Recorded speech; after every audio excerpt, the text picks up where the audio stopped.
Olá, meu nome é Ana Cristina, sou integrante do Grupo A do livro Louco do Cati, de Dionélio Machado.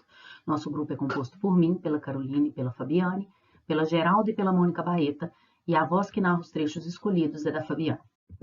Após a leitura individual, nossas discussões tiveram início com a busca da identidade do autor e da contextualização da obra.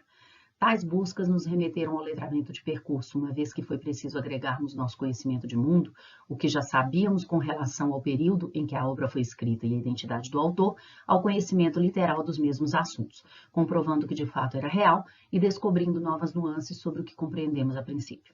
Esse livro foi publicado em 1942, período no qual se vivia a ditadura Vargas e o Estado Novo, as rebeliões, os combates da Revolução Federalista de 1893 e as barbáries praticadas pelo gaúcho João Francisco Pereira de Souza, que atuou durante esses combates, castigando os derrotados com violência, tortura e degola, na região do Cati, um dos 7 distritos da cidade de Santana do Livramento, fronteira com o Uruguai.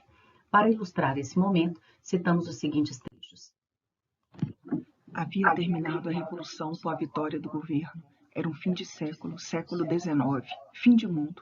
A campanha, principalmente a fronteira, ninho de revolucionários, não estava ainda pacificada. Fazia-se necessário isso, que depois as guerras iriam chamar operações de limpeza. O Cati era o subestado, era o estado para aquela região. Não raro entrava em conflito com o verdadeiro estado e o vencia. Polvo, Norberto gostava muito da palavra pejorativa polvo. Estendia tentáculos, atava, arrastava, triturava. Observamos que a língua e a cultura gaúchas, próprias da identidade do autor, se fazem presentes em toda a obra. Trajava quilote, perneiras, casaco de couro com fecheclé. Uma capa gris repousava em cima da sua maleta à porta no soalho. Uma característica marcante da obra, percebida pelo nosso grupo, é a loucura e a animalização do personagem. O personagem louco do Cati não tem nome de fato. Cati é um apelido. Sobre ele, sua origem, seu destino, sua identidade, pouco se sabe.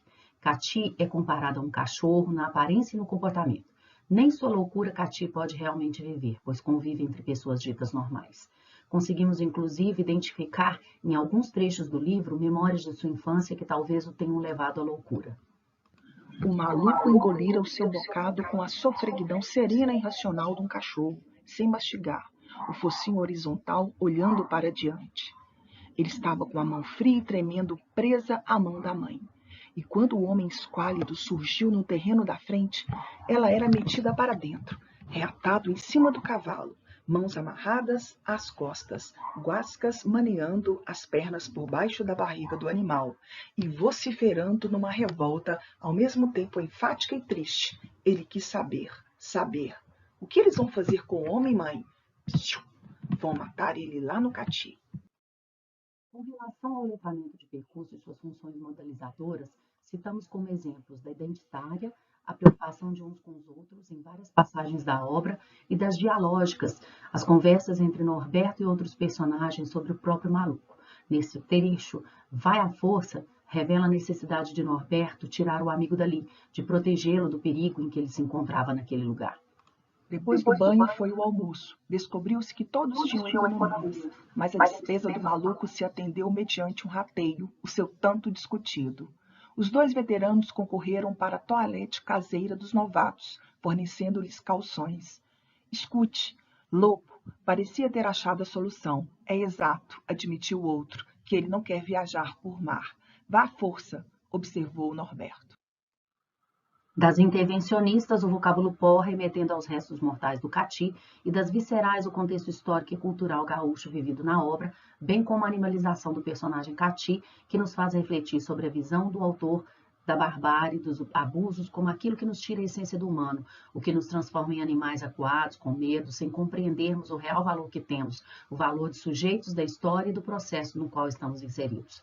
Queria dali de onde estava, defronte do sol, era poder estender umas mãos vingativas de gigante, para sentir nos próprios dedos frisados de luz o esfarelar do pó do Cati que se esboroava, lentamente, através desses anos, numa serenidade melancólica de coisa morta, que apenas vive a vida ultrajada de espectro. Altivo e frio, o Cati apertava, arrastava, triturava. E assim fomos apresentadas a desorientação insanamente lúcida desse personagem e a profundidade desse célebre escritor.